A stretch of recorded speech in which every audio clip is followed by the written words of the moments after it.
Shalom saudara-saudara yang dikasihi oleh Tuhan.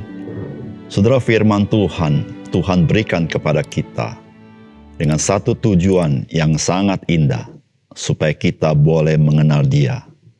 Saudara, sebab tanpa firman Tuhan, maka kita tidak bisa mengenal Dia, dan kita tidak bisa memiliki relasi dengan Dia. Ketika kita mengenal firman Tuhan, kita mengenal Dia. Dan ketika kita mengenal Dia, kita punya relasi dengan Dia dan mengalami kasih-Nya. Salam jumpa dalam program Tuhan adalah Gembalaku. Saudara, pengharapan orang-orang percaya ada di dalam Tuhan. Saya percaya inilah pada umumnya yang kita katakan sebagai orang percaya. Namun apakah kenyataan dari perkataan yang seperti ini? Perkataan yang seperti ini seringkali dikonotasikan kepada unsur subjektivitas kita, yakni saya berharap kepada Tuhan. Saudara, pertanyaannya, apakah saya berharap kepada Tuhan itu identik dengan Tuhan adalah pengharapan kita? Saudara, memang keduanya ada korelasinya. Pertanyaannya, mana yang lebih dahulu harus terjadi? Saya berharap kepada Tuhan atau Tuhan adalah pengharapan saya? Saudara, seharusnya Tuhan adalah pengharapan saya. Saudara, bagaimana saya dapat berkata Tuhan adalah pengharapan saya? Saudara, tidak bisa tidak, yaitu ketika kita membaca firman Tuhan. Barulah kita tahu dan mengerti, memang Tuhan adalah pengharapan yang sejati dari hidup kita. Saudara, berapa banyak orang percaya tidak membaca Alkitab? Dan mempunyai konotasi semakin membaca Alkitab, semakin tidak melihat pengharapan. Karena kita sering gagal melakukan perintah-perintah Tuhan. Saudara, apakah memang benar demikian pada akhirnya? Bahwa maksud Tuhan memberikan firman-Nya agar kita fokus kepada diri kita dengan apa yang kita lakukan. Saudara, bukankah Tuhan ingin kita fokus kepadanya yang mengasihi kita? Sehingga dengan demikian, itulah yang memberikan kekuatan kepada kita untuk mengasihi Dia. Saudara, mari kita membaca Mika pasal 5 ayat 1-5. Tetapi engkau, hai Betlehem Efrata, hai yang terkecil di antara kaum-kaum Yehuda, daripadamu akan bangkit bagiku seorang yang akan memerintah Israel, yang permulaannya sudah sejak purbakala, sejak dahulu kala. Sebab itu ia akan membiarkan mereka sampai waktu perempuan yang akan melahirkan telah melahirkan. Lalu selebihnya dari saudara-saudaranya akan kembali kepada orang Israel. Maka ia akan bertindak dan akan menggembalkan mereka dalam kekuatan Tuhan. Dalam kemegahan nama Tuhan Allahnya, mereka akan tinggal tetap. Sebab sekarang ia menjadi besar sampai ke ujung bumi. Dan dia menjadi damai sejahtera apabila Asyur masuk ke negeri kita. Dan apabila ia menginjak tanah kita, maka kita akan membangkitkan melawan dia 7 gembala, bahkan 8 pemimpin manusia. Mereka itu akan mencukur negeri Asyur dengan pedang, dan negeri Nimrod dengan pedang terhunus. Mereka akan melepaskan kita dari Asyur apabila ia ini masuk ke negeri kita dan menginjak daerah kita. Saudara yang dikasihi oleh Tuhan, tidak dapat disangkali bahwa Tuhan hendak kita sungguh-sungguh mengenal rancangan yang agung dan besar. Saudara, firman Tuhan tidak diberitakan dengan menutupi kebenaran, melainkan menyatakan kebenaran. Saudara, terkait dengan kita yang belum begitu bisa memahami akan sesuatu yang sifatnya akan datang. Saudara, hal itu adalah sesuatu yang logis, karena pemahaman kita belum sampai. Namun saudara yang kasih dalam Tuhan, bagian firman Tuhan ini adalah sesuatu yang sudah digenapi di dalam Kristus ketika Kristus datang ke dalam dunia ini. Saudara, Alkitab mengatakan bahwa hanya Kristus saja yang dapat menyingkapkan hal-hal yang terselubung di dalam perjanjian lama. Saudara, apakah pesan firman Tuhan bagi kita? Yang pertama, firman Tuhan adalah pelita bagi kakiku dan terang bagi jalanku. Saudara, firman Tuhan hari ini mengatakan, tetapi engkau, hai Betlehem Efrata, hai yang terkecil di antara kaum-kaum Yehuda, daripadamu akan bangkit bagiku seorang yang akan memerintah Israel, yang permulaannya sudah sejak purbakala, sejak dahulu kala. Sebab itu ia akan membiarkan mereka sampai waktu perempuan yang akan melahirkan telah melahirkan. Lalu selebihnya dari saudara-saudaranya akan kembali kepada orang Israel. maka ia akan bertindak dan akan menggembalakan mereka dalam kekuatan Tuhan. Dalam kemegahan nama Tuhan Allahnya mereka akan tinggal tetap, sebab sekarang ia menjadi besar sampai ke ujung bumi. Dan dia menjadi damai sejahtera. Apabila Asyur masuk ke negeri kita dan apabila ia menginjak tanah kita, maka kita akan membangkitkan melawan dia 7 gembala, bahkan 8 pemimpin manusia. Saudara, inilah berita kabar baik yang disampaikan oleh Mika yang akan terjadi ratusan tahun kemudian, yaitu dengan kelahiran Yesus Kristus. Saudara, Yesus Kristus adalah penggenapan atau salah satu penggenapan akan janji Tuhan kepada Daud akan tahta Daud. Saudara, disitulah saudara-saudara, maka hari ini dibicarakan tentang Bethlehem, yaitu kota Daud. Saudara, ketika Mika berbicara tentang Bethlehem, maka saudara sebetulnya, saudara-saudara, karisma daripada Daud sudah mulai memudar.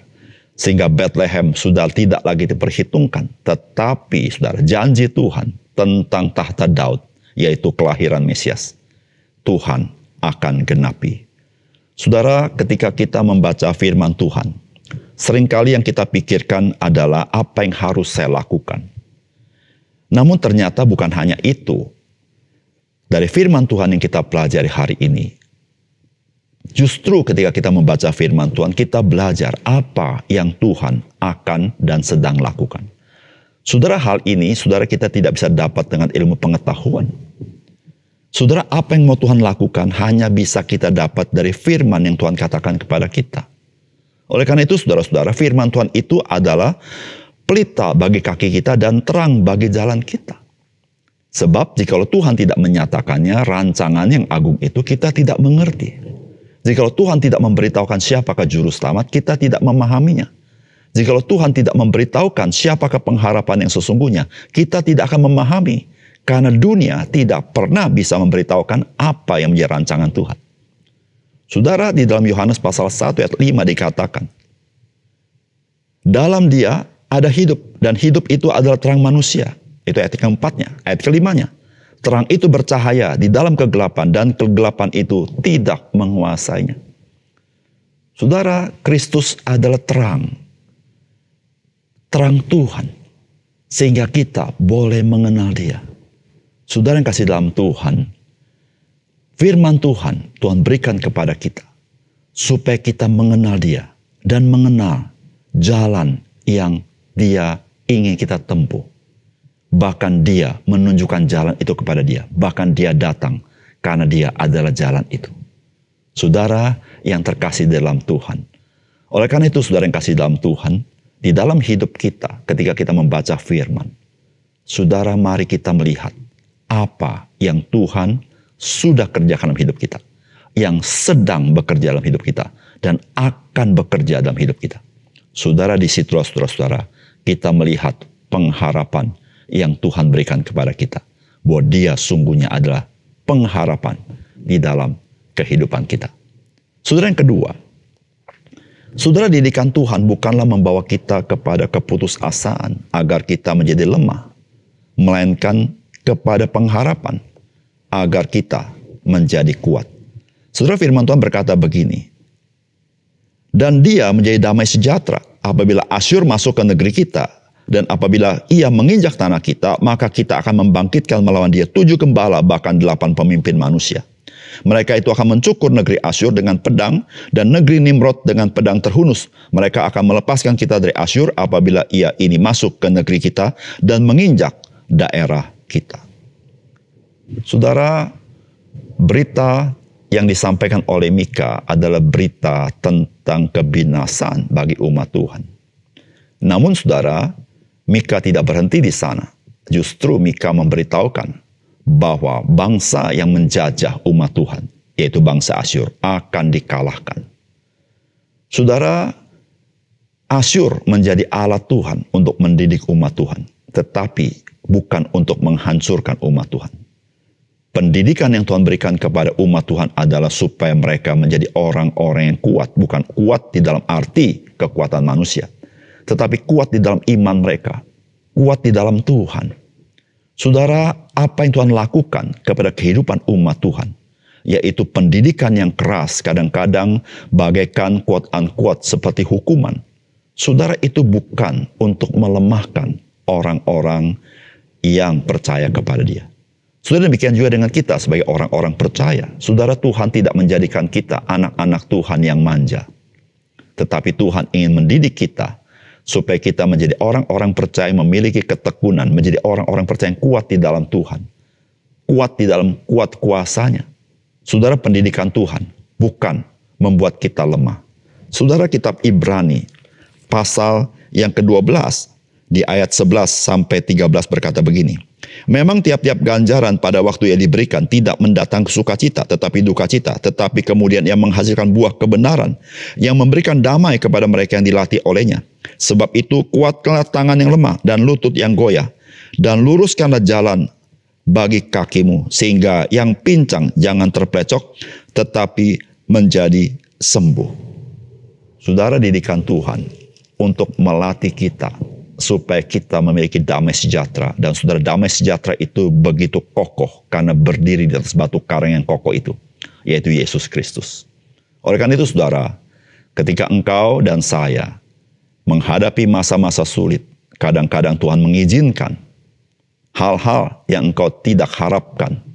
Saudara, ingatlah satu hal, semuanya itu bukan dimaksudkan Tuhan untuk menjatuhkan engkau dan saya. Bukan dimaksudkan supaya engkau dan saya menjadi lemah, tapi justru melatih engkau supaya engkau memiliki damai sejahtera yang berdiri di atas batu karang yang kokoh itu, yaitu Yesus Kristus. Sehingga engkau menjadi kuat. Seperti apa yang disampaikan di dalam kitab Mika. Umat Tuhan pergi ke pembuangan. Bukan artinya supaya mereka menjadi lemah, tapi justru mereka menyadari siapakah kekuatan mereka. Yang mereka seringkali lupakan ketika mereka hidup dalam kenyamanan. Mereka harus tahu kekuatan mereka adalah di dalam Tuhan.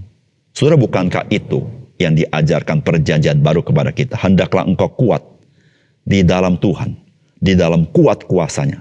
Hendaklah engkau kuat di dalam kasih karunia Tuhan. Saudara, kekuatan orang percaya ada di dalam Yesus Kristus. Saudara, oleh karena itu saudara, ketika engkau dan saya menghadapi pergumulan hidup ini, mari pakailah iman kita bersandar kepada Yesus Kristus. Karena Dialah juru selamat kita. Dialah batu karang kita yang kokoh, yang membuat kita kuat menghadapi segala sesuatu. Mari kita berdoa. Bapa surga, terima kasih untuk kebenaran firman Tuhan. Biarlah sekali lagi ya Tuhan, dari firman-Mu kami tahu bahwa sesungguhnya ketika kami membaca firman-Mu, kami harus hidup dekat dengan Tuhan, fokus kepada Tuhan. Melihat kasih Tuhan membuat kami dikuatkan, melihat kasih karunia Tuhan, kami dimampukan untuk hidup bagi Engkau. Kami tidak bersandar kepada kekuatan kami sendiri, tapi bersandar kepada kuat kuasa Tuhan. Sehingga Tuhan, kami bersyukur, Tuhan melatih kami, supaya kami semakin hari semakin kuat. Kuat di dalam arti kami bersandar kepada Engkau. Sehingga kami menjadi orang-orang yang lebih daripada pemenang. Terima kasih untuk firman Tuhan. Dalam nama Tuhan Yesus kami berdoa. Amin.